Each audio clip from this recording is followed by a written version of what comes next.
সরকারের কাছে চাই এবং আমরা বিশ্বাস করি দেশনেত্রী বেগম খালেদা জিয়া যখন সুস্থ শরীরে বাংলাদেশে আজকে ফিরে আসছেন, আমরা বিশ্বাস করি এই সরকার অতি অল্প সময়ের মধ্যেই সঠিক সুষ্ঠু নির্বাচন দিবেন এবং আগামী নির্বাচন খালেদা জিয়ার নেতৃত্বে, তারেক রহমান নেতৃত্বে আমরা ইনশাল্লাহ পার্লামেন্টে একটি সুন্দর একটি অবস্থায় করতে পারবো ইনশাল্লাহ। এবং দেশের উন্নতির জন্য জননেতা জনাব তারেক রহমানকেই এই দেশের এই মুহূর্তে ওনার মতো নেতাই প্রয়োজন। Thank you.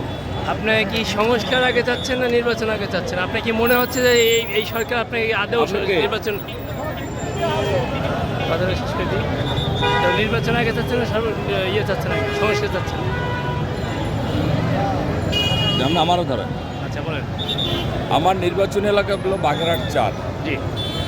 দীর্ঘদিন পর্যন্ত বাংলাদেশের মানুষ ভোট অধিকার দিতে পারে নাই। সংস্কার কিন্তু বিএনপি সবসময় চায় এবং ইতিমধ্যে আমরা 31 দফা সহ সংস্কারের প্রস্তাব দিয়েছি, কিন্তু মানুষ এখন তাদের ন্যায্য অধিকার চায়, ভোটের অধিকার। আপনারা দেখছেন একটি গণতান্ত্রিক রাষ্ট্র না থাকার কারণে দেশে হানাহানি, মারামারি, পিটাপিটি, মোট কথা বাংলাদেশে কোনো স্থিতিশীলতা নাই।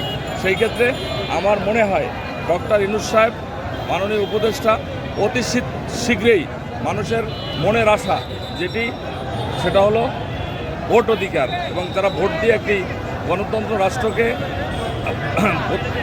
প্রতিষ্ঠিত করবে, এটাই আমাদের মূল কাম্য। সুতরাং আগে ভোট এবং প্রক্রিয়াশীলে গণতান্ত্রিকভাবে আস্তে আস্তে যাতে আমরা সংস্কারটা করতে পারি, এই প্রত্যাশা রাখছি। আচ্ছা, আরেকটা কথা, যে আপনার কেউ কেউ বলছে যে স্থানীয় নির্বাচন আগে হবে, তারপর হচ্ছে জাতীয় নির্বাচন হবে, তো এখন আপনারা কোনটা আগে চাচ্ছেন? আমরা মোটামুটি স্থানীয় নির্বাচনও চাচ্ছি, জাতীয় নির্বাচনও চাচ্ছি। তবে জাতীয় নির্বাচন অতীব জরুরি জাতীয় স্বার্থে। আচ্ছা আচ্ছা, এটা গেল।